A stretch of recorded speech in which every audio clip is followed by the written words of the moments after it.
Đầm thủy lệ bồ rock thiang cara Chhingkhual rung sa kahang kaya shat ngai lo va thinin phal roa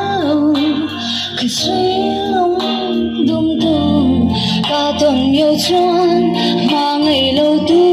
ri cái in khoa khiêu dấu lâu Chhingkhual lung tung đi cả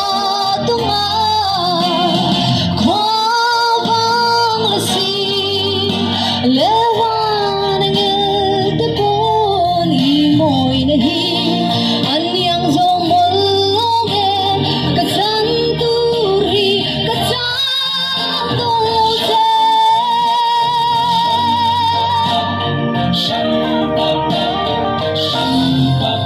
Sebenarnya tunang re karam ahasi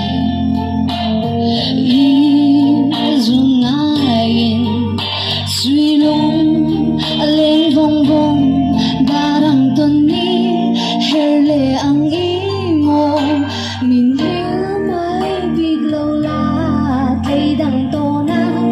suanit lay zolawang katan zolawala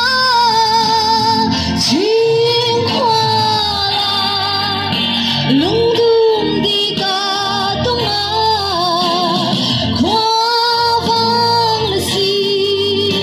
lewan ang te pon i môi na hi